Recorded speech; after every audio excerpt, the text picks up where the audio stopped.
अच्छा जी, कल हमारी डिस्कशन चल रही थी प्रोसेस कॉस्टिंग में, और प्रोसेस कॉस्टिंग में dealing with closing work in process हमने कुछ इलस्ट्रेशन देखी थी। तो कोई मसला मसाइल कल के लेक्चर से, कोई इशू? कल हमने इलस्ट्रेशन नंबर 20, 21 और 22 ये देखी थी। 22 का आखिरी सिर्फ एक जो कैलकुलेशन थी which is cost per unit calculation, और उसकी वैल्यूएशन वो आपको होम असाइनमेंट में दी गई थी। मैंने उसका एक्सट्रैक्ट वैसे ग्रुप में शेयर कर लिया था।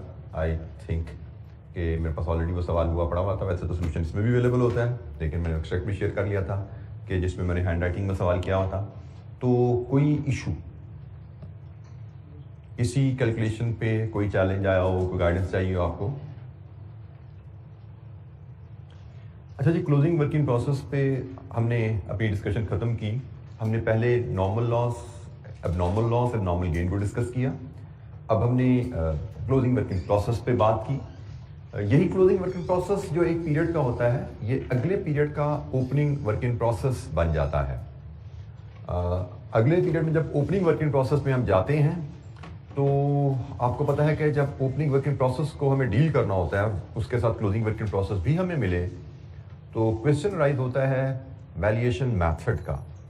ओपनिंग वर्किंग प्रोसेस के साथ जब आपको क्लोजिंग वर्किंग प्रोसेस मिलता है, तो क्वेश्चन राइज होता है वैल्यूएशन मेथड का। और हमें पता है, हम इन्वेंट्री वैल्यूएशन के दो मेथड हम पढ़ चुके हैं, FIFO एंड FCO। वो FIFO और FCO मेथड, जहाँ पे आपने इन्वेंट्री वैल्यूएशन के चैप्टर में रॉ मटेरियल की या फिनिश गुड्स की वैल्यूएशन के लिए यूज़ किया, वही मेथड वर्किंग प्रोसेस की वैल्यूएशन के लिए भी उसी पॉलिसी के तहत अप्लाई किया जाता है। तो जनाब, हम वन बाय वन दोनों मेथड्स को डिस्कस करेंगे एंड वी विल स्टार्ट पहले FCO से, कि अगर हमें वर्किंग प्रोसेस अकाउंट बना रहे हैं और हमारे पास ओपनिंग वर्किंग प्रोसेस अवेलेबल है, तो फिर हम क्लोजिंग वर्किंग प्रोसेस को FCO मेथड से कैसे वैल्यू करेंगे। FCO मेथड का एक बेसिक असूल हमें याद रखना है कि all units completed and closing working process are valued at same cost per unit. Working process में जो यूनिट्स पड़े हुए हैं और जो क्लोजिंग जो फिनिश यूनिट्स हैं, उन सबको सेम कॉस्ट पर यूनिट पे वैल्यू किया जाता है। यहाँ पे ये ख्याल रखिएगा, सेम कॉस्ट पर यूनिट से ये नहीं है कि एक फिनिश गुड की कॉस्ट 100 रुपये है तो वर्किंग प्रोसेस की कॉस्ट भी 100 रुपये पर यूनिट रहेगी। यहाँ पे सेम कॉस्ट से मुराद है कि आपने मटेरियल कॉस्ट पर यूनिट अगर 50 रुपये पर यूनिट कैलकुलेट किया फिनिश गुड्स के लिए, तो वर्किंग प्रोसेस में भी वही 50 रुपये पर यूनिट यूज की जाएगी, लेकिन इक्विवेलेंट यूनिट्स के कॉन्सेप्ट के साथ। आपने कंप्लीटेड प्रोडक्ट के लिए से कन्वर्जन कॉस्ट आपने यूज किया 20 रुपये पर यूनिट, तो वर्किंग प्रोसेस की वैल्यूएशन में भी वही 20 रुपये पर यूनिट यूज की जाएगी, लेकिन इक्विवेलेंट यूनिट्स के कॉन्सेप्ट के हिसाब से। So cost per unit same ही यूज की जाती है फिनिश गुड्स में या वर्किंग प्रोसेस में, और वो cost per unit averaging method से निकाली जाती है। ये बेसिक फॉर्मूला है एवरेज कॉस्ट कैलकुलेट करने का। हमने सिर्फ ये एक वाहिद चेंज आती है, अगर अभी तक हमने जो लर्निंग की है ना, अभी तक जो हमने लर्निंग की है कि क्लोजिंग वर्किंग प्रोसेस से हमने डील करना सीखा है, इक्विवेलेंट यूनिट्स हमें बनाने आते हैं, तो cost incurred in the period divide with equivalent units करते थे, हमें कॉस्ट पर यूनिट मिलती थी। लेकिन जब आप ओपनिंग वर्किंग प्रोसेस से भी डील कर रहे हैं, तो आपने सिर्फ cost incurred during the period में cost of opening stock add करना है, और FCO मेथड में कोई नई चीज़ नहीं है। जो हमने पीछे सीखा हुआ है सब कुछ लर्निंग वैसे ही है, सिर्फ कॉस्ट पर यूनिट की कैलकुलेशन में ये कंपोनेंट एक ऐड करके फिर आपने इक्विवेलेंट यूनिट से डिवाइड करना है। आपने इक्विवेलेंट यूनिट स्टेटमेंट बनानी है बिल्कुल वैसे ही जैसे आपने पिछले सवालों में बनाई, 20 में, 21 में, 22 में जैसे बनाई, यहाँ पे भी वैसे बनेगी ओपनिंग स्टॉक के आने से FCO मेथड के तहत। मैं रिपीट कर रहा हूं, ओपनिंग स्टॉक के आने से FCO मेथड के तहत इक्विवेलेंट यूनिट की स्टेटमेंट में कोई फर्क नहीं आएगा। हाँ, हम जब FIFO मेथड डिस्कस करेंगे तो वहां पे इक्विवेलेंट यूनिट की स्टेटमेंट का पैटर्न फर्क है, ठीक है। बट मैं रिपीट कर रहा हूं कि जैसे हमने कल इलस्ट्रेशन 20, 21, 22 में इक्विवेलेंट स्टेटमेंट बनानी सीखी थी, इक्विवेलेंट यूनिट स्टेटमेंट बनानी सीखी थी, ओपनिंग स्टॉक के आने से उसके बनाने में, फॉर्मेट में, कैलकुलेशन में एब्सोल्युटली नो डिफरेंस। फर्क कहां पे आता है? कॉस्ट पर यूनिट की कैलकुलेशन में, और ये है वो फर्क। कल हमने क्या किया था? कॉस्ट इनकर्ड को डिवाइड किया था इक्विवेलेंट यूनिट से। अब हम क्या करेंगे? ओपनिंग स्टॉक भी आ गया और एवरेजिंग करनी है, तो cost of the opening stock plus cost incurred divide with equivalent units. सिर्फ ये एक चेंज आया है, और वैल्यूएशन का पार्ट भी वैसा ही है जैसे कल हमने सीखा था कि फिनिश गुड्स की वैल्यूएशन कैसे की जाती है, वर्किंग प्रोसेस की वैल्यूएशन कैसे की जाती है, कॉस्ट पर यूनिट को लेके। It is the same as we learned yesterday, कोई चेंज उसमें नहीं है। तो जनाब, FCO मेथड की हमारे पास दो कंप्रीहेंसिव इलस्ट्रेशन हैं जो हम क्लास में करेंगे, इलस्ट्रेशन 23 एंड 25। 2 इलस्ट्रेशन आपके पास इनकी रिवीजन एक्टिविटी के लिए घर पे आपको करने के लिए मिलेंगी। तो illustration 23, opening working process with एबको मेथड। इजी लिमिटेड का सवाल है जी। इजी लिमिटेड में क्या कहा जा रहा है जी? Prepare process account for November using weighted average method. Weighted average method, एबको मेथड एक ही बात है। तो जनाब हमें प्रोसेस अकाउंट बनाने को कहा जा रहा है। Illustration 23, Easy Limited makes a product requiring several successive processes. Details of the first process for the November are as follows. Opening working process 800 units. Degree of completion material की valued 79,520 100%। Conversion की value 14,900 25%। आपको पता है हम जब closing stock को value करते हैं तो हम इसी तरह वैल्यू कर रहे थे ना, कल हमने निकाला था ना कि क्लोजिंग स्टॉक में मटेरियल कितने का है, क्लोजिंग स्टॉक में कन्वर्जन कितनी की है, स्टेज ऑफ कंप्लीशन भी हमें पता थी क्लोजिंग स्टॉक कितनी। यही क्लोजिंग स्टॉक अगले पीरियड में ओपनिंग स्टॉक बना है, उसकी वैल्यू में दे दी गई है, मटेरियल और कन्वर्जन में उसकी स्टेज ऑफ कंप्लीशन में दी गई है। आगे चलते हैं जी। Units transferred to process 2। Finish goods को कितने यूनिट भेजे गए, क्लोजिंग वर्किंग प्रोसेस यूनिट्स कितने हैं, degree of completion closing working process की क्या है, cost incurred in the period क्या है, and there were no process losses. कोई प्रोसेस लॉसेस भी नहीं है। तो सारी कहानी हमें प्रोसेस अकाउंट की बता दी गई है।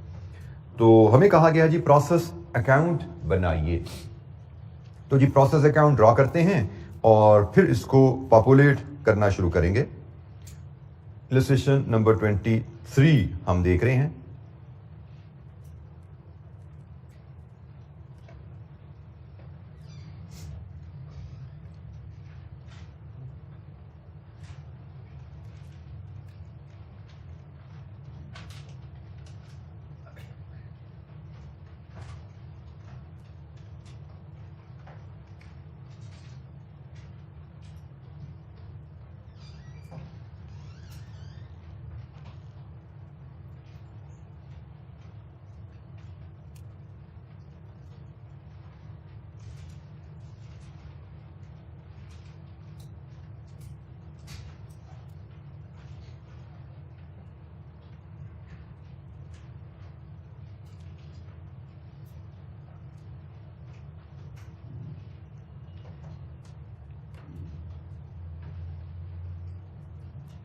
अच्छा जी, प्रोसेस अकाउंट हम बना रहे हैं। तो हम प्रोसेस अकाउंट यहाँ पे अब शुरू करेंगे सबसे पहले वर्किंग प्रोसेस ब्रॉड डाउन से। हमारे प्रोसेस अकाउंट में अब चूंकि ओपनिंग वर्किंग प्रोसेस भी अवेलेबल है तो हम वर्किंग प्रोसेस ब्रॉड डाउन से बात शुरू करेंगे। और वर्किंग प्रोसेस ब्रॉड डाउन में हमारे पास जो वैल्यूज अवेलेबल हैं 79,520 प्लस 14,900। तो जनाब कितना है वर्किंग प्रोसेस? 94420। और इसके यूनिट्स भी हम साथ साथ फीड करते जाते हैं 800। ये जी वर्किंग प्रोसेस ब्रॉड डाउन है। इसके बाद कॉस्ट इनकर्ड हमें अवेलेबल है। Material 400,000 and conversion. अब यहां पे जरा तवज्जो की बात है कि कन्वर्जन की कॉस्ट इनकर्ड हमें बताई गई है। हमें पता है हम यहाँ पे इसमें कन्वर्जन में 2 कंपोनेंट होते हैं। कौन कौन से? Labour and overhead. और हमें पता है कि प्रोसेस अकाउंट को जो डेबिट किया जाता है ओवरहेड कॉस्ट वो इनकर्ड नहीं एब्जॉर्ब्ड होते हैं। ठीक है। अब लेकिन क्वेश्चन यहाँ पे साइलेंट है। तो जब क्वेश्चन साइलेंट होता है तो हम अज्यूम करते हैं कि इनकर्ड और एब्जॉर्ब फिर बराबर होंगे। अब इसका मतलब ये नहीं कि इसने यहाँ पे इनकर्ड दिया तो प्रोसेस अकाउंट को इनकर्ड डेबिट होता है। यह असूल ज़हन में रखना है। प्रोसेस अकाउंट को ओवरहेड इनकर्ड डेबिट नहीं होता, प्रोसेस अकाउंट को ओवरहेड एब्जॉर्ब डेबिट होता है। लेकिन यहाँ पे ओवरहेड एब्जॉर्ब की इंफॉर्मेशन नहीं अवेलेबल। जो ओवरहेड एब्जॉर्ब की इंफॉर्मेशन अवेलेबल नहीं है तो फिर हम अज्यूम करके चलेंगे कि इनकर्ड और ओवरहेड यकीनन फिर इनकर्ड और एब्जॉर्ब्ड ओवरहेड बराबर होंगे। ठीक है। तो हम इस अजम्पशन के तहत कन्वर्जन कॉस्ट इनकर्ड को यहाँ पे रिकॉर्ड कर रहे हैं 344,000। अच्छा, जब डेबिट साइड पे इनपुट यूनिट्स हमें यहाँ पे अवेलेबल नहीं है तो ऐसा हमारे साथ चलता रहा करेगा। हमारे साथ ऐसा चलता रहा करेगा कि हमारे पास प्रोसेस की डेबिट साइड पर क्रेडिट साइड पे सारी क्वांटिटीज हमें नहीं दी जाया करेंगी। अभी तक हमने जितनी इलस्ट्रेशन की हमें डेबिट की भी सारी क्वांटिटीज देता था, क्वांटिटीज और क्रेडिट साइड की भी सारी क्वांटिटीज बताता था। लेकिन अब आगे चलते हुए आप देखिएगा ऑलमोस्ट हर एग्जाम्पल में कोई ना कोई एक मिसिंग फिगर हुआ करेगी। वो मिसिंग फिगर फिर हम बैलेंसिंग के थ्रू डिटरमिन क्या करेंगे। जैसे इसने हमें बताया ओपनिंग वर्क इन प्रोसेस क्या है, ये मटेरियल कितने यूनिट का डाला है ये इसने हमें नहीं बताया, कोई बात नहीं, हम आगे चलते हैं। उसने हमें ये तो बता दिया ना कि जो नेक्स्ट प्रोसेस को हम फिनिश गुड्स भेज रहे हैं, ये फिनिश गुड्स तो नहीं होंगी हमारी, शायद मैं इसको नेक्स्ट प्रोसेस लिख देता हूं, नेक्स्ट प्रोसेस, या हाँ प्रोसेस, ये इसको 1 कह देते हैं, हम इसको प्रोसेस 2 कह देते हैं, क्योंकि फर्स्ट प्रोसेस और सेकंड प्रोसेस की बात हो रही है, तो हम इसको प्रोसेस 2 कह देते हैं। प्रोसेस 2 को यूनिट्स भेजे 3400, और वर्क इन प्रोसेस जो कैरी डाउन हो रहा है 600, ये भी बता दिया उसने, ये भी बता दिया लॉसेज 0 है। जब लॉसेज 0 है इसका मतलब ये क्रेडिट साइड आपकी कंप्लीट है, ऐसा ही है, ये कंप्लीट है, और डेबिट साइड पे सिर्फ एक फिगर मिसिंग है, वो आपकी यकीनन यहां पे बैलेंसिंग फिगर आएगी, और वो है 3200। तो अब आप ये ध्यान में रखिएगा, कभी एग्जामिनर आपको ये फिगर दे देगा, ये बैलेंसिंग निकलेगी, कभी ये दे देगा, ये दे देगा, ये बैलेंसिंग निकलेगी, तो कोई ना कोई एक फिगर बैलेंसिंग निकला करेगी, ठीक है। तो बी प्रिपेयर्ड फॉर दैट। इस केस में जैसे हमने इनपुट की फिगर बैलेंसिंग है, तो लीजिए जनाब हमारे प्रोसेस के डेबिट साइड पे इनपुट कॉस्ट भी आ गई है, ओपनिंग वर्क इन प्रोसेस की वैल्यू क्या है और ड्यूरिंग द पीरियड क्या इनकर किया, डेबिट साइड पे इनपुट क्वांटिटीज भी आ गई हैं, ओपनिंग वर्क इन प्रोसेस के यूनिट्स कितने हैं, ड्यूरिंग द पीरियड कितने यूनिट्स की प्रोडक्शन स्टार्ट की आपने, और फिनिश गुड्स इस प्रोसेस से जो प्रोसेस थ्रू को ट्रांसफर है वो कितनी है, वर्क इन प्रोसेस आउटपुट का हिसाब भी आ गया है, और लॉसेस के बारे में क्वेश्चन ने बता दिया 0। तो step number 1, step number 2, step number 3, 3 steps हमारे हो चुके हैं। अब हमारा आखिरी स्टेप रह गया है which is valuation of output, और वैल्यूएशन ऑफ आउटपुट के लिए हमने जो कल सीखा था, हम वर्किंग 1 बनाते हैं। वैल्यूएशन ऑफ आउटपुट के लिए वर्किंग 1 बनेगी, और इसमें फिर डिस्कशन हमारी क्या है भाई, 2 आउटपुट्स हैं, एक कंप्लीट यूनिट्स, एक partially complete units, equivalent units का कॉन्सेप्ट आएगा।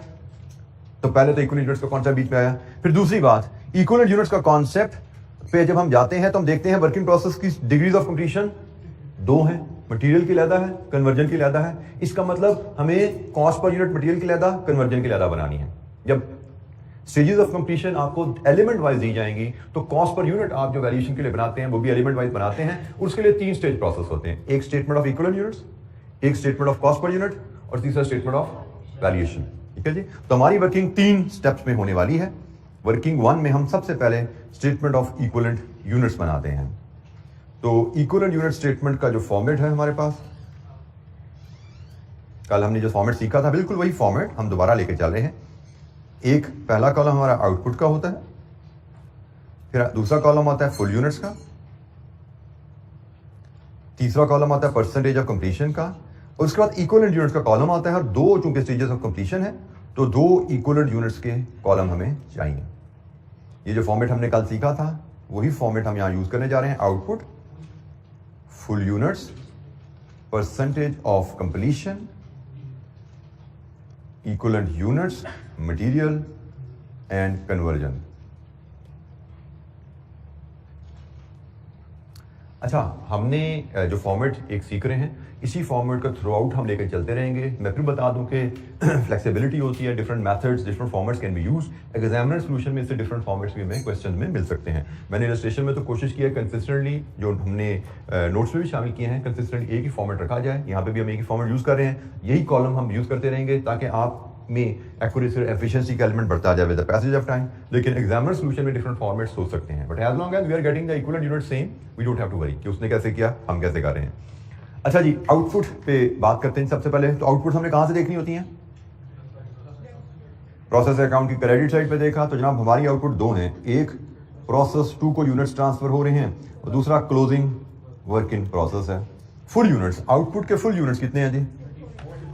आउटपुट प्रोसेस 2 को जो ट्रांसफर हुए हैं वो 3400 हैं और वर्किंग प्रोसेस 600 है। परसेंटेज ऑफ कंप्लीशन, जो प्रोसेस 2 को ट्रांसफर हुए हैं वो हर लिहाज से 100% कंप्लीट है, लेकिन क्लोजिंग वर्किंग प्रोसेस में मटेरियल और कन्वर्जन की स्टेज अलग-अलग गिवन है। मटेरियल 100% है और कन्वर्जन 50% है। यहाँ पे मैंने क्लोजिंग वर्किंग प्रोसेस हाईलाइट इसलिए किया कि आप कहीं इसमें ओपनिंग वर्किंग प्रोसेस की स्टेज ऑफ कंप्लीशन ना डालो भाई, ये हम क्लोजिंग वर्किंग प्रोसेस को लेकर चल रहे हैं, उसकी स्टेज ऑफ कंप्लीशन हमने ली है। अच्छा जी, अब हम इक्वलेंट यूनिट्स बनाएंगे जैसे हमने कल बनाने सीखे थे। प्रोसेस 2 के जो ट्रांसफर हैं वो मटेरियल के भी फुल हैं, कन्वर्जन के भी फुल यूनिट्स हैं, और जो क्लोजिंग वर्किंग प्रोसेस है मटेरियल के 600 यूनिट्स हैं, कन्वर्जन के 300 यूनिट्स हैं। लीजिए जी, ये हमारे पास यहाँ से इक्वलेंट यूनिट्स ऑफ आउटपुट आ गए 4000, 3700। सेम जैसे हमने कल काम सीखा था वही तरीकाकार। इक्विवेलेंट यूनिट्स की स्टेटमेंट हमारी कंप्लीट है। अब हमने कॉस्ट पर यूनिट बनाना है। यहां पे हमने कहा था एवगो मेथड है, दैट विल मैटर, क्योंकि ओपनिंग वर्क इन प्रोसेस भी है। अब यहां पे हमने क्या करना है, कॉस्ट पर यूनिट की कैलकुलेशन में हम cost of opening work in process लेके आएंगे और करंट पीरियड लेके आएंगे। इन दोनों का हमने सम लेना है, फिर हम average cost per unit determine करेंगे। यही तरीका है ना हमारा कॉस्ट पर यूनिट कैलकुलेट करने का। एवको मेथड कहता है कि cost of opening stock in hand plus cost of incurred in the period. जिस तरह हमने इन्वेंट्री वैल्यूएशन के चैप्टर में फॉर्मूला पढ़ा था, cost of the units in hand plus cost of the units purchased divided with total units, opening cost units in hand plus units purchased. ठीक है, ये फॉर्मूला पढ़ा था ना आपको का, ये भी वही चीज है। Cost of opening work in process plus cost of the units production cost incurred, ठीक है जी, and divide with equivalent units. और ये इक्विवेलेंट यूनिट्स में आपको ओपनिंग वर्क इन प्रोसेस अलग से इसलिए नजर नहीं आ रहे कि इनमें ओपनिंग वर्क इन प्रोसेस के यूनिट्स ऑलरेडी शामिल हैं। ये जो 4000 यूनिट का हिसाब बना रहे हो, ये 4000 यूनिट का इनका हिसाब कर रहे हो ना, क्या इनमें ओपनिंग वर्क इन प्रोसेस शामिल नहीं है? शामिल है, इसलिए अलग से ऐड करने की जरूरत नहीं है। जब हम ये यूनिट्स ले रहे हैं 4000, तो इनमें ओपनिंग वर्किंग प्रोसेस के यूनिट्स भी शामिल हैं। तो ओपनिंग वर्किंग प्रोसेस के यूनिट्स तो इनमें शामिल हो गए हैं, ओपनिंग वर्किंग प्रोसेस के यूनिट्स इनमें शामिल हैं। एवरेजिंग के लिए कॉस्ट भी हमें यहाँ पे शामिल करनी पड़ती है। तो ओपनिंग वर्किंग प्रोसेस में मटेरियल की कॉस्ट कितनी है? 79520, वो इधर मटेरियल के कॉलम में आएगी। ओपनिंग वर्किंग प्रोसेस में कन्वर्जन की कॉस्ट 14900 इधर आएगी। करंट पीरियड की मटेरियल की कॉस्ट 400,000, करंट पीरियड की कन्वर्जन की कॉस्ट 344,000। टोटल हो गया जी 479,520 और ये हो गया जी 358,900। और कॉस्ट पर यूनिट अब जो आप निकालेंगे, ये एवरेज कॉस्ट को आप ये इक्विवेलेंट यूनिट से डिवाइड करेंगे। कॉस्ट पर यूनिट निकालने के लिए आप ये कॉस्ट के सम को इससे डिवाइड करेंगे। तो बताइए जनाब, क्या ही cost per unit? Sorry 119.88 97.00। Total हो गया कितना? 216.88। लीजिए जी, एवको मेथड में क्या हुआ? एवको मेथड में सिर्फ एक ये कंपोनेंट नया आ गया है, बाकी सब कुछ वैसा ही है जैसे कल हमने सीखा था without opening working process. Working का फॉर्मेट, कैलकुलेशन की लॉजिक बिल्कुल वैसे ही है, सिर्फ ये एक फैक्टर नया आया है यहाँ पे, क्योंकि हम एवरेजिंग कर रहे हैं। ओपनिंग वर्किंग प्रोसेस की कॉस्ट भी यहाँ पे ले ली जाती है। जी जनाब, any question? Average cost per unit क्या है मटेरियल की, कन्वर्जन की? Average cost per unit total क्या है एक प्रोडक्ट की?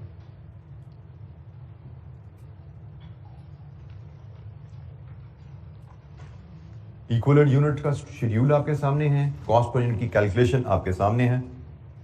इसके बाद लास्ट पार्ट वैल्यूएशन का। वैल्यूएशन की वर्किंग बिल्कुल वैसी ही है जैसे कल हमने सीखी थी, कोई नई चीज इसमें नहीं है। वैल्यूएशन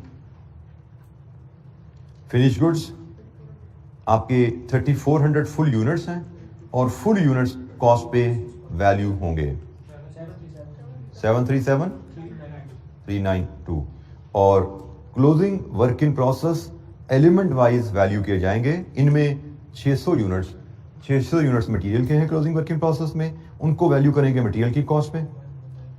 और इनमें 300 यूनिट्स कन्वर्जन के हैं, इनको वैल्यू करेंगे कन्वर्जन की कॉस्ट पे 101,028। लीजिए जी, ये फिनिश गुड्स की वैल्यू और क्लोजिंग वर्क इन प्रोसेस की वैल्यू आ गई है। इनको प्रोसेस अकाउंट में फीड करेंगे तो हमारा प्रोसेस अकाउंट कंप्लीट होता है। वैल्यूएशन का तरीका भी वही है। तो क्लोजिंग वर्क इन प्रोसेस से डील करना हमने कल सीखा था। क्लोजिंग वर्क इन प्रोसेस से जब हम ओपनिंग वर्क इन प्रोसेस की भी डीलिंग सीखते हैं under AVCO method, there is only one change, वो मैंने ये हाईलाइट कर दी है। बाकी सारी कैलकुलेशन, सारी लॉजिक्स वही हैं। 737,392, 737,392, 101,028, 838,420 और 838,420। लीजिए जी, प्रोसेस अकाउंट हमारा कंप्लीट हुआ। जी जनाब, एनी क्वेश्चन? कोई सवाल?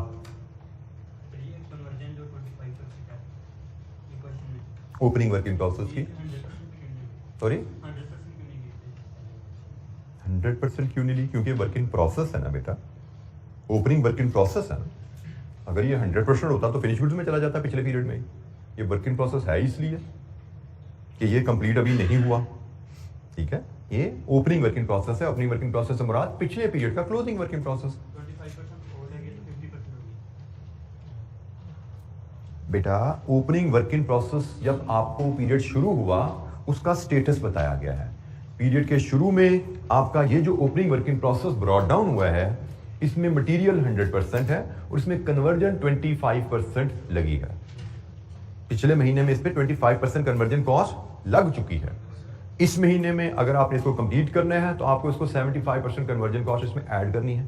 यकीनन ऐड की होगी तो कंप्लीट होंगे ये, ठीक है। बट ये ओपनिंग वर्क इन प्रोसेस है। ओपनिंग वर्क इन प्रोसेस को हम वैल्यू नहीं कर रहे, वैल्यू हम किसको कर रहे होते हैं? ओपनिंग वर्क इन प्रोसेस की वैल्यू तो पिछले पीरियड में होगी थी, हम तो इस पीरियड में इसको वैल्यू कर रहे हैं। ये हमारी आउटपुट है, हम इसको वैल्यू कर रहे हैं, ठीक है। तो ओपनिंग वर्क इन प्रोसेस तो हमारे इक्विवेलेंट यूनिट शेड्यूल में कहीं रिफ्लेक्ट ही नहीं हुआ। ये तो हमारी आउटपुट है जिनको हम वैल्यू कर रहे हैं। आउटपुट में हमारा प्रोसेस फिनिश गुड्स जो प्रोसेस टू हो गई और क्लोजिंग वर्क इन प्रोसेस है, ठीक है। हमने इन आउटपुट की इक्विवेलेंट यूनिट्स बनाए। हाँ, यहां पे हमने cost of opening work in process add कर दी क्योंकि हमारे आउटपुट में ओपनिंग वर्क इन प्रोसेस के यूनिट्स भी तो शामिल है ना, ठीक है। तो हमने इसमें कॉस्ट में भी ओपनिंग वर्क इन प्रोसेस के यूनिट्स ले लिए। हमने कहा जी इस आउटपुट में ये जो हमारे आउटपुट्स है इसमें ओपनिंग वर्क इन प्रोसेस के यूनिट्स भी शामिल हैं। हम एवरेजिंग मेथड से चलना चाह रहे हैं, तो एवरेज मेथड में जब आपने यूनिट्स इकट्ठे कर दिए हैं तो यूनिट्स इकट्ठे करने के साथ साथ आपको कॉस्ट भी इकट्ठी करनी पड़ती है। Cost of opening work in process plus cost incurred in the current period, total cost को फिर आप इक्विवेलेंट यूनिट से डिवाइड करेंगे तो फिर कॉस्ट पर यूनिट आएगी। जी जनाब, एनी क्वेश्चन, कोई सवाल?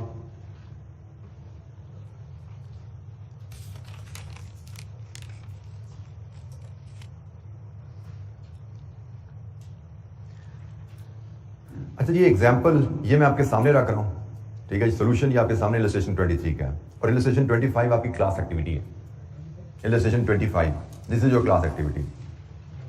सेम यही स्टेप्स आप फॉलो करेंगे। किसी स्टेप पे आपको गाइडेंस चाहिए होगी, आप मुझसे पूछेंगे। आपको प्रोसेस अकाउंट बनाने को कहा गया है, उसके लिए ये वर्किंग बनेगी। 3 स्टेप की वर्किंग है, ठीक है। तो बनाइए जनाब, काम शुरू कीजिए।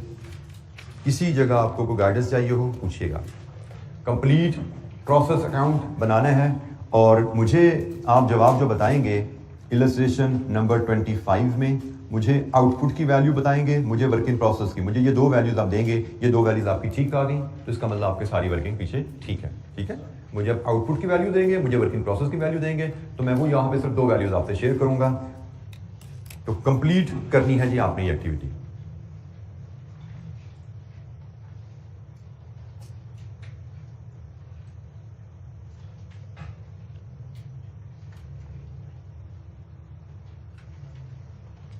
यहाँ पे प्रोसेस अकाउंट बनाना है, प्रोसेस जंपा लकी लिमिटेड का प्रोसेस जंपा उसका अकाउंट बनना है। सारा डाटा उसी शेप में उसी पैटर्न पे अवेलेबल है जिस पैटर्न पे हमने पिछला सवाल किया। बल्कि यहाँ पे उसने कोई बैलेंसिंग फिगर भी निकाली, सारी फिगर उसने दे दी हुई है। इनपुट की फिगर, ओपनिंग वर्किंग प्रोसेस की फिगर, आउटपुट की figure, every quantity is given.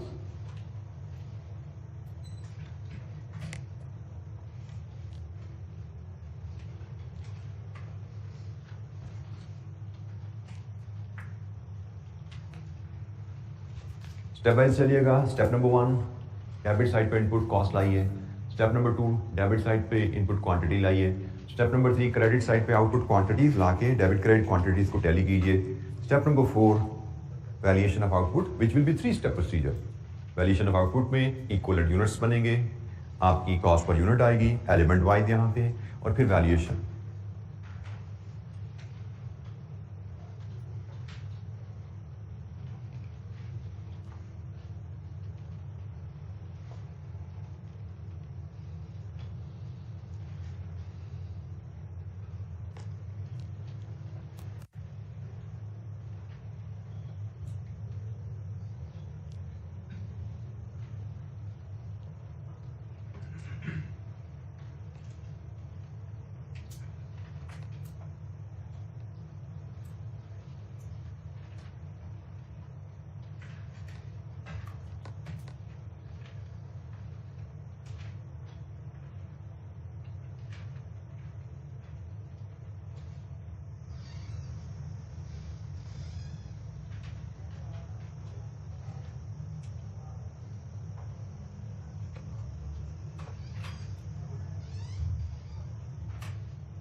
ये वर्किंग वन के तीनों स्टेप्स आपके सामने मैंने कर दिए हैं। आपका पहला स्टेप है कॉस्ट इक्विवेलेंट यूनिट्स की वर्किंग, दूसरा स्टेप है कॉस्ट पर यूनिट की वर्किंग और तीसरा स्टेप है वैल्यूएशन। तीनों स्टेप्स आपके सामने आ रहे हैं जी। कर लिया बेटा, वेरी गुड। तो बताइए वैल्यू फिनिश गुड्स की क्या आ रही है? 84,000 और वर्किंग प्रोसेस की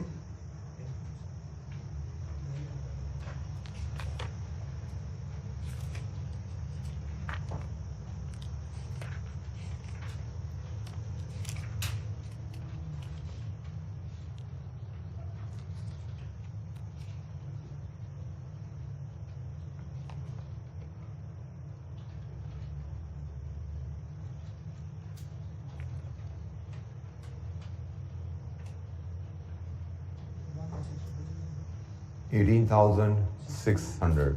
ये जी दो वैल्यूज हैं आपकी फाइनल। 84,000 फिनिश गुड्स की वैल्यू है और 18,600 आपकी क्लोजिंग वर्क इन प्रोसेस की वैल्यू है जी। प्रोसेस प्रोडक्शन स्टार्टेड आपकी इनपुट है बेटा। यूनिट्स इंट्रोड्यूस मटेरियल के सामने आएगा ना, यहाँ पे आएगा आपका प्रोडक्शन स्टार्टेड है ना, ठीक है। ओपनिंग वर्क इन प्रोसेस 4,500 है, प्रोडक्शन स्टार्टेड 10,500 है, मटेरियल के सामने लिखेंगे हम, और कंप्लीटेड आउटपुट 12,000 है, क्लोजिंग वर्क इन प्रोसेस 3,000 है, और प्रोसेस लॉसेस यहाँ पे फिलहाल नहीं है, लॉसेस से अभी हम डील नहीं कर रहे।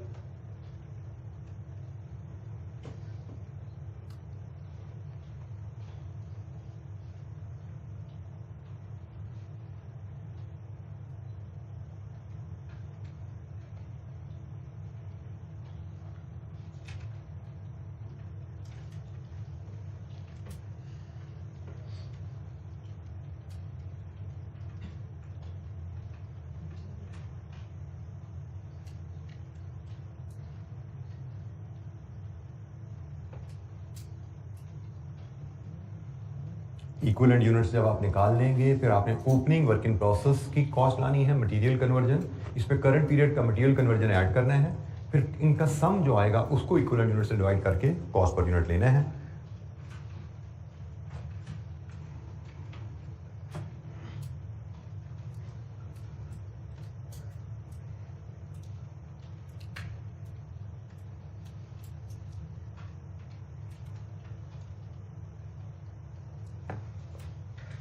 आउटपुट आपकी 12,000 फिनिश गुड्स की है, 3,000 क्लोजिंग वर्क इन प्रोसेस की है।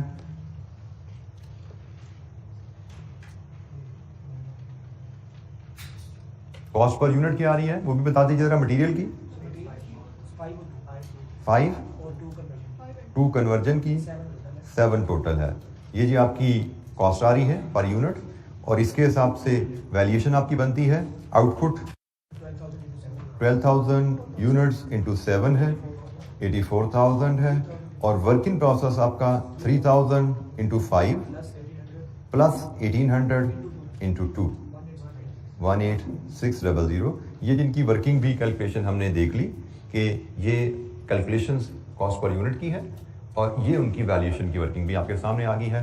तो किसी स्टूडेंट को कोई दिक्कत, कोई गाइडेंस, कोई हेल्प चाहिए, पूछिए।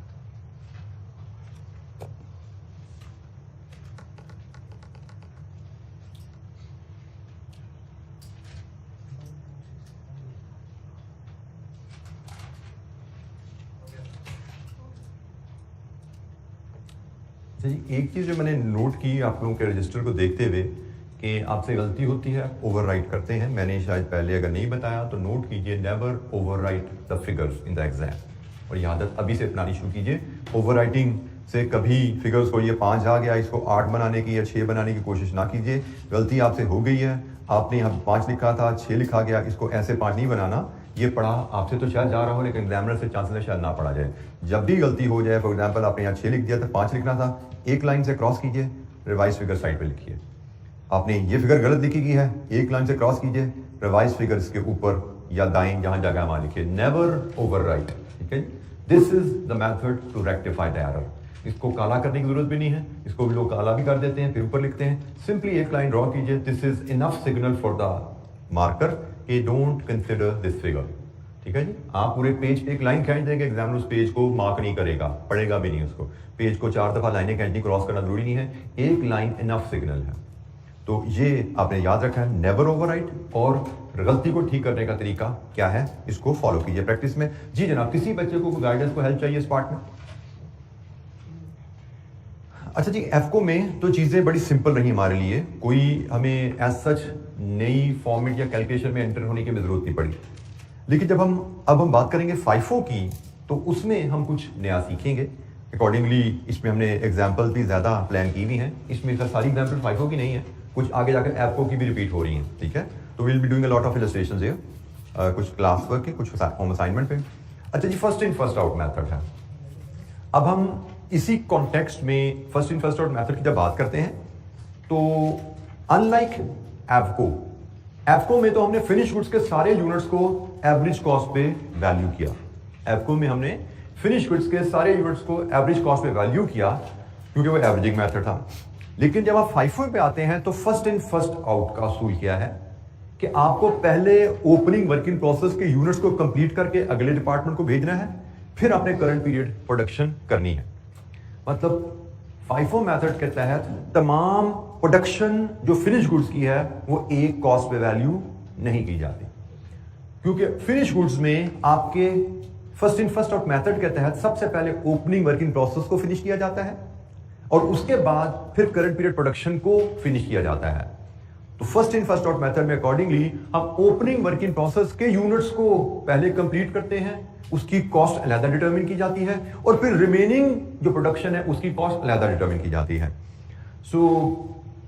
और जो चेंजेस फॉर्मेट में आएंगी आपने याद रखना है कि ओपनिंग वर्क इन प्रोसेस को पहले कंप्लीट किया जाता है, उसकी कॉस्ट ऐसे निकाली जाती है, value of opening working process brought forward plus cost incurred to complete them.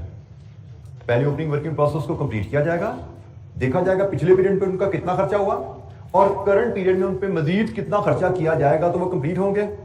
और फिर जो बाकी आउटपुट होती है वो फिनिश प्रोडक्ट में से जो कि निकलती है total finish goods minus opening working process, they are valued using cost incurred in the current period.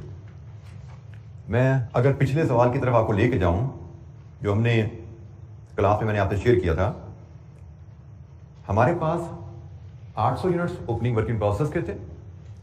हमने यहाँ पे जो 3400 यूनिट फाइनल किया ना, हमने यहाँ पे 34 से 34 यूनिट को एक एवरेज कॉस्ट लगाई। लेकिन जब फाइफो में आप जाएंगे तो इन 800 यूनिट की कॉस्ट अलहदा करेंगे, बाकी कितने बचे? 2600 की कॉस्ट अलहदा रखेंगे, क्योंकि फाइफो में कॉन्सेप्ट क्या है, फर्स्ट इन फर्स्ट आउट, कि पहले इन यूनिट्स को पूरा कर रहे हैं। और इन यूनिट्स को पूरा करने का तरीका क्या है, पिछले महीने इन पे कितना खर्चा लग गया था प्लस इस महीने पे कितना मजीद काम करना पड़ा कंप्लीट करने के लिए। और बाकी जो 2600 यूनिट्स हैं वो तो करंट पीरियड में ही बने हैं, उनको हम करंट पीरियड की कॉस्ट पे वैल्यू करते हैं। अच्छा जी, इसमें जब हम फाइफो पे जाते हैं, मैं यही सवाल आपको फाइफो से करवाने लगा हूं। हमारे पास इलस्ट्रेशन 27 है जो हम डिस्कस करने जा रहे हैं, इट्स द सेम क्वेश्चन, यही क्वेश्चन हम फाइफो से करने जा रहे हैं। तो कैसे चलेगा, उसमें हमारे पास इक्विवेलेंट यूनिट का शेड्यूल बदलेगा। फाइफो में हमारे पास इक्विवेलेंट यूनिट का शेड्यूल बदलता है, कॉस्ट पर यूनिट की कैलकुलेशन में फर्क थोड़ा सा आता है और वैल्यूएशन का तरीका भी बदलता है। ठीक है, तो जैसे मैंने कहा कि क्लोजिंग वर्किंग प्रोसेस से ओपनिंग वर्किंग प्रोसेस एफको में आए, कोई खास चेंज नहीं थी। लेकिन जब आप ओपनिंग वर्किंग प्रोसेस एफको से ओपनिंग वर्किंग प्रोसेस फाइफो में जाते हैं तो काफ़ी ज़्यादा चेंजेस हमें नजर आएंगी, बट बहुत मुश्किल नहीं। 2 फॉर्मेट है, एफको हो तो ये है और फाइफो हो तो ये है, 2 फॉर्मेट हम याद रख लेंगे, इंशाल्लाह कोई दिक्कत नहीं है। अच्छा जी, इसमें जब हम इलस्ट्रेशन नंबर 27 को देखते हैं, इट्स द सेम डाटा। ठीक है, इसमें कोई चेंज नहीं है, पेज 167 पे आई है, तो ये वही डाटा है जो मैंने इलस्ट्रेशन 23 में आपसे डील किया था। हमने इलस्ट्रेशन 23 में जो इजी लिमिटेड का डाटा डील किया, वही डाटा पेज 167 पे इलस्ट्रेशन 27 में अवेलेबल है। फर्क सिर्फ क्या है, इसकी रिक्वायरमेंट है prepare process account for November using FIFO, this is only change. ये FIFO के तहत अब ये अकाउंट बनाओ। तो हमने कहा जी FIFO के तहत अकाउंट बनाने हैं, तो इलस्ट्रेशन नंबर 27, तो सबसे पहले तो प्रोसेस अकाउंट बनाना पड़ेगा। उसका तरीकाकार तो वही है। प्रोसेस अकाउंट में तो कोई चेंज नहीं आने वाला। जैसे हमने कहा जी हम प्रोसेस 1 का अकाउंट बना रहे हैं। सबसे पहले work in process brought down होगा। इसकी वैल्यू हमारे पास 800 यूनिट्स, कितनी वैल्यू थी जी? 94420। फिर इसमें हमने मटेरियल और कन्वर्जन फॉर द पीरियड इनकर की। मटेरियल 400,000 था, कन्वर्जन 344,000 थी। फिर हमें आउटपुट जो प्रोसेस 2 को जा रही है 3400 गिवन है, और हमें क्लोजिंग वर्क इन प्रोसेस जो हम कैरी डाउन कर रहे हैं 600 गिवन है, और हमने ये फिगर बैलेंसिंग ली थी 3200। ये जी हमारा 4000 पे क्वांटिटी का कॉलम क्लोज हुआ था। तो प्रोसेस अकाउंट में तो कोई फर्क यहां तक है ही नहीं। FIFO है या FIFO है, फर्क कहां पड़ेगा? ये जनाब वैल्यूएशन। वैल्यूएशन जो है FIFO के तहत और FIFO के तहत फर्क होती है। तो बाकी चीजें तो इनपुट कॉस्ट है, इनपुट कॉस्ट में तो कोई फर्क नहीं पड़ा हमारे लिए। तो हमारे लिए जनाब फर्क पड़ना है यहाँ पे। अब यहाँ पे जो हमने वर्किंग 1 बनानी है ना, जिसके थ्रू हमने ये वैल्यूज लेके आनी है, वहां पे चेंजेस आनी है। अच्छा, चेंजेस जो आनी है ना, स्टेजेस वही 3 ही रहेगी। इक्विवेलेंट यूनिट कैलकुलेट करना, स्टेटमेंट बनेगी, कॉस्ट पर यूनिट बनेगी और वैल्यूएशन होगी। स्टेजेस वही 3 है, लेकिन थोड़ी सी कैलकुलेशन और फॉर्मेट्स बदलेंगे। क्या क्या चेंज आएगा वो मैं आपसे शेयर करता जाऊंगा। FIFO के तहत अब हमने इक्विवेलेंट यूनिट्स बनाने हैं। अच्छा जी, इसमें कॉलम तो कोई फर्क नहीं है, कॉलम तो वही है जो हमने पहले बनाए हैं। एक आउटपुट का कॉलम, एक फुल यूनिट्स का कॉलम, एक परसेंटेज का कॉलम, और उसके बाद equivalent units stage of completion 2 हैं, तो इक्विवेलेंट यूनिट्स के 2 कॉलम। तो इसमें भी कोई चेंज नहीं है। अब चेंज इसके आगे आना शुरू होगा। Output, full units, percentage, equivalent units, material and conversion.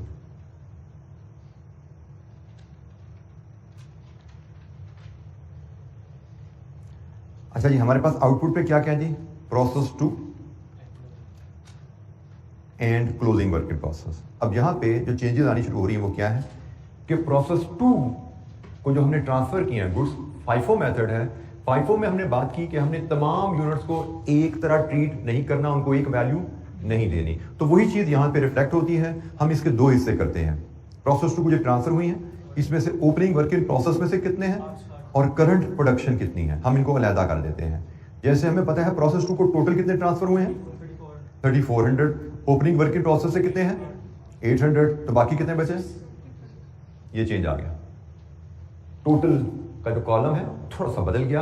हम जब एफको में थे, हम प्रोसेस 2 को 3400 टोटल यूनिट्स इकट्ठे ले लेते थे, क्योंकि एफको में सारे यूनिट्स एक ही कॉस्ट पे वैल्यू होते हैं। अब ये FIFO है, FIFO में सारे यूनिट्स एक कॉस्ट पे वैल्यू नहीं होते। ओपनिंग वर्किंग प्रोसेस अलहदा वैल्यू किया जाता है, करंट प्रोडक्शन अलहदा वैल्यू की जाती है, क्योंकि ओपनिंग वर्किंग प्रोसेस पिछले महीने से चलता आ रहा है, इस पे पिछले महीने में किसी और रेट पे कॉस्ट लगी हुई है। ये यूनिट सारे इस महीने में बने हैं, इस महीने की कॉस्ट फर्क हो सकती है। तो FIFO में हम इनको अलग अलग करते हैं। ये पहला चेंज आया जो आपने नोट किया। क्लोजिंग वर्किंग प्रोसेस की कहानी वही है जी, 600 यूनिट्स। अच्छा, ये परसेंटेज के कॉलम में मैंने पूरी स्टेटमेंट यहां लिखी नहीं है, मैं FIFO के लिए इस परसेंटेज इस स्टेटमेंट को थोड़ी बदल देता हूं। वक्त हम वही स्टेटमेंट भी रखें, हर्ज कोई नहीं है, लेकिन मैं इंटेंशनली बदलता हूं ताकि आपको पता हो कि इसकी वर्किंग की सोचने का अंदाज थोड़ा फर्क है। यहां पे हम लिखते हैं percentage worked in current period. ये मैं लिख रहा हूं जो कि असूल है इस कॉलम को बनाने का। ये मैंने वो असूल इसके हेडर पे डाल दिया है। इस हेडर को आप इस अंदाज में लिखा करेंगे FIFO में, तो असूल खुद ब खुद याद होगा आपको। Percentage worked in current period. तो जनाब मुझे बताइए, ओपनिंग वर्किंग प्रोसेस यूनिट्स पे आपने करंट पीरियड में कितना काम किया? इलस्ट्रेशन नंबर 27 से हम डील कर रहे हैं। ओपनिंग वर्किंग प्रोसेस पे हमने करंट पीरियड में कितना काम किया to complete them? Only 75% of conversion. इसके बाद कंप्लीट हो जाता नहीं है। ओपनिंग वर्किंग प्रोसेस के जो 800 यूनिट्स हैं, इनमें मटेरियल पिछले महीने सारा डाल चुका है, इनमें कन्वर्जन भी पिछले महीने 25% डाल चुकी है। तो करंट पीरियड में आपने सिर्फ 75% कन्वर्जन पे काम किया है। तो हमने जनाब जो स्टेटमेंट लिखी है उसके मुताबिक हमने कहा जी ओपनिंग वर्किंग प्रोसेस पे तो हमने सिर्फ कन्वर्जन कॉस्ट लगाई है, और वो लगाई है 75%। इसका मतलब इन पे हमने मटेरियल 0 लगाया है इक्विवेलेंट यूनिट्स टर्म में, और कन्वर्जन कितने यूनिट्स के बराबर लगाई है? 600। अब जरा समझो कि हमने इन 800 यूनिट्स पे 75% कन्वर्जन लगाई है, तो ये फिनिश हो गए हैं। मतलब इन 800 यूनिट पे 600 यूनिट्स के बराबर, 600 फुल यूनिट्स के बराबर कन्वर्जन कॉस्ट लगाई, तो ये 800 यूनिट्स फिनिश हो गए हैं। इसके अलावा इन 800 यूनिट पे हमने कोई काम करंट पीरियड में नहीं किया। इन पे सिर्फ कन्वर्जन कॉस्ट की कमी थी। 800 यूनिट्स पे 75% कन्वर्जन कॉस्ट की कमी थी, क्योंकि 800 यूनिट पे 25% कन्वर्जन पिछले महीने लग चुकी है। 75% हमने करंट पीरियड में लगाई, मतलब 800 यूनिट में 600 यूनिट्स के बराबर कन्वर्जन कॉस्ट लगाई, तो ये यूनिट फाइनल हुए। और ये जो बाकी हैं 2600, ये तो करंट पीरियड प्रोडक्शन है, इन पे तो 100% काम किया ना हमने। इन पे हमने मटेरियल भी 2600 यूनिट का लगाया है, इनमें कन्वर्जन भी हमने 2600 की लगाई है। क्लोजिंग वर्क इन प्रोसेस भी करंट पीरियड में बनाया है, लेकिन इनमें मटेरियल और कन्वर्जन अलग-अलग है। मटेरियल 100% और कन्वर्जन 50% है। मतलब इनमें 600 का मटेरियल है, 300 की हमारी कन्वर्जन है। लीजिए जी, अब आपकी इक्विवेलेंट यूनिट्स यहां से इस तरह आते हैं।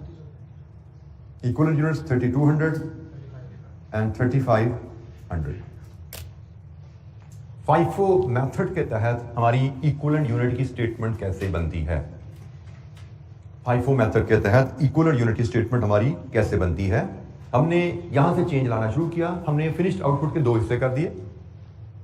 टोटल 3400 ही है, लेकिन ओपनिंग वर्क इन प्रोसेस और करंट प्रोडक्शन अलग-अलग कर दिए। नीचे कोई चेंज नहीं है, क्लोजिंग वर्क इन प्रोसेस जैसे ही है।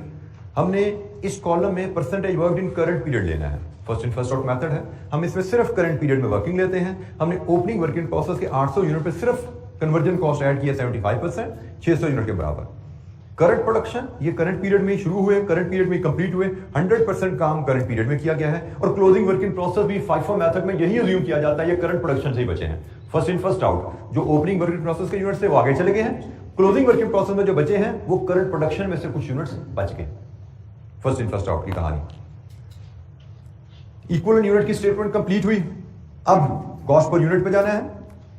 तो कॉस्ट पर यूनिट में आपने यहां पे नोट किया, हमने सिर्फ करंट पीरियड की वर्किंग ली है।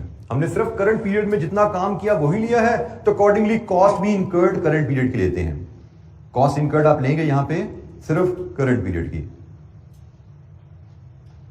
कॉस्ट इनकर्ड इन करंट पीरियड ओनली। अब एवरेजिंग नहीं हो रही जिसमें ओपनिंग स्टॉक की कॉस्ट ऐड कर। तो करंट पीरियड की कॉस्ट मटेरियल है 4 लाख, कन्वर्जन है 344,000।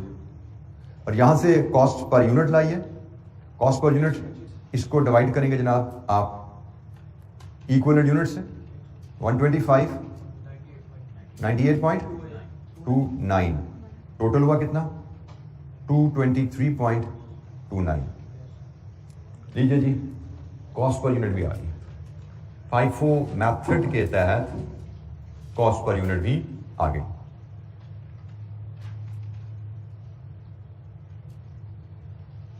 अब लास्ट पार्ट वैल्यूएशन का है। जिस तरह हमने यहां पे आउटपुट के 2 हिस्से किए ना, वैल्यूएशन भी इस तरह 2 हिस्सों में होगी। इसी स्टेटमेंट को फॉलो करते हुए इसी तरह 2 हिस्सों में आउटपुट की वैल्यूएशन होगी और क्लोजिंग वर्क इन प्रोसेस की वैल्यूएशन हम करेंगे। तो जनाब प्रोसेस 2 को जो हम ट्रांसफर कर रहे हैं उसकी वैल्यूएशन हमारे लिए जरा यहाँ पे नई है, बाकी तो कोई इशू नहीं है। हम जो प्रोसेस 2 को यूनिट्स ट्रांसफर कर रहे हैं उसकी वैल्यूएशन करते हैं। हम इसकी वैल्यूएशन में हम ओपनिंग वर्क इन प्रोसेस के 800 यूनिट्स की वैल्यू लेंगे। पहले ओपनिंग वर्क इन प्रोसेस की वैल्यू लेने का तरीका अभी मैं बड़ी डिटेल में स्टेटमेंट शेप में आपको दे रहा हूं, अदरवाइज एक लाइन का काम है ये, ठीक है, लेकिन आपको समझाने के लिए मैं इसको डिटेल में कर रहा हूं। पहले कॉस्ट ब्रॉट फॉरवर्ड, पिछले महीने से कितनी कॉस्ट आगे आई? 94,420। Cost incurred to complete them. इनको कंप्लीट करने में करंट पीरियड में हमने कितना खर्चा किया? देखिएगा जरा। इनको कंप्लीट करने के लिए करंट पीरियड में हमने 600 यूनिट्स की कन्वर्जन कॉस्ट लगाई है, ये किया ना। ये जो ओपनिंग वर्किंग प्रोसेस के यूनिट्स हैं इनमें करंट पीरियड में हमने 600 यूनिट्स के बराबर कन्वर्जन कॉस्ट लगाई है। तो जनाब 600 यूनिट्स की कन्वर्जन कॉस्ट 600 इंटू 98.29 5974। लीजिए जी, ये ओपनिंग वर्क इन प्रोसेस के यूनिट्स कंप्लीट हुए, कितना बना? 1533 94। ये आपकी जी ओपनिंग वर्किंग प्रोसेस के यूनिट्स कंप्लीट हो गए। इसके बाद आपकी करंट प्रोडक्शन, कितने यूनिट्स है करंट प्रोडक्शन के? 2600। टोटल प्रोसेस 2 को ट्रांसफर हो रहे हैं 3400 यूनिट्स। ये उनका ब्रेकअप है, 800 यूनिट्स ये गए हैं और 2600 यूनिट्स ये गए हैं। तो जनाब ये यूनिट्स क्योंकि सारे का सारे करंट पीरियड में बने हैं तो इनकी कॉस्ट फुल यूनिट्स के हिसाब से कितनी बनी? 580554। तो जनाब ये लीजिए total cost of units transferred to process 2 733,948। लीजिए जी, ये जो फिनिश गुड्स की वैल्यूएशन है FIFO मेथड के तहत इस तरह की जाती है। ओपनिंग वर्किंग प्रोसेस की cost brought forward plus cost incurred to complete them and then cost of the current period production. इन दोनों को सम करेंगे, ये टोटल आउटपुट की कॉस्ट FIFO मेथड के तहत ऐसे आती है।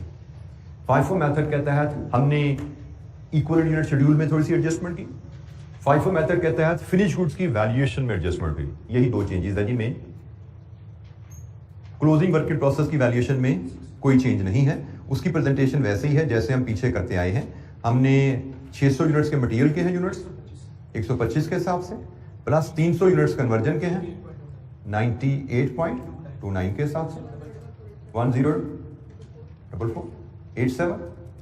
लीजिए जी, ये हमारे पास क्लोजिंग वर्किंग प्रोसेस की वैल्यू आ गई है। जी जनाब, एनी क्वेश्चन, कोई सवाल?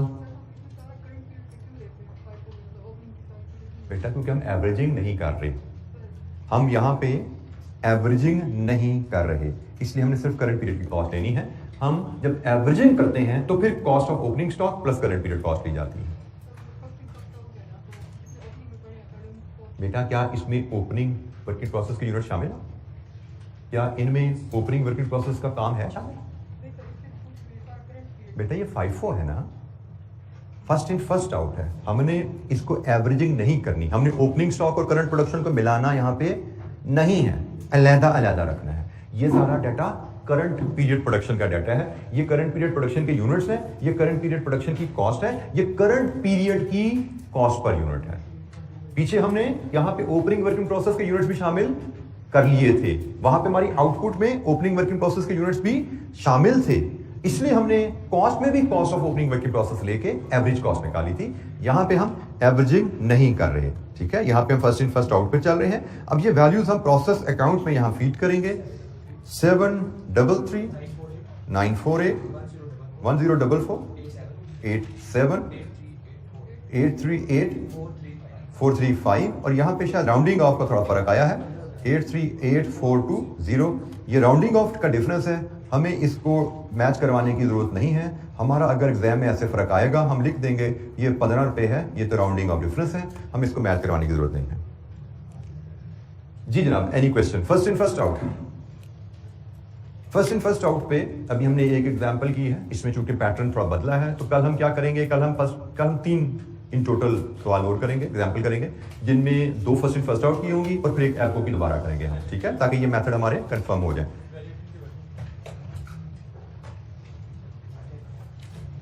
ये जी आपकी प्रोसेस टू को जो ट्रांसफर हुए उनकी वैल्यूएशन है और ये क्लोजिंग वर्किंग प्रोसेस की वैल्यूएशन है। ट्रांसफर टू को जो प्रोसेस हुए 3400, उसके 2 हिस्से किए हैं। 800 ओपनिंग वर्किंग प्रोसेस के अलग कॉस्ट निकाली, करंट पीरियड प्रोडक्शन की कॉस्ट अलग निकाली। फर्स्ट इन फर्स्ट आउट, जो units process opening working process के आए हैं पहले उनको कंप्लीट करके आगे भेजो, फिर करंट पीरियड प्रोडक्शन के यूनिट्स आगे जाएंगे। Closing working process current period production में से ही बचे। आज के लिए इतना ही। कल इंशाल्लाह जैसे मैंने कहा हम 3 सवाल करेंगे, 2 FIFO के, एक एप्को की रिवीजन दोबारा करेंगे। कल मतलब हमारा सारा दिन रिवीजन में ही गुजरना है, ठीक है। कोई एम्बिग्यूटी आपके जहन में अगर होगी FIFO एप्को से रिलेटेड तो इंशाल्लाह उसको कवर करेंगे। रिवीजन में है, लेकिन रिवीजन के साथ एक छोटा सा एडिशनल कॉन्सेप्ट भी आएगा आपकी अंडरस्टैंडिंग के लिए, बेटर अंडरस्टैंडिंग ऑफ एप्को और FIFO, उसको भी हम कल डिस्कस करेंगे, ठीक है जी। थैंक यू वेरी मच, अस्सलाम वालेकुम।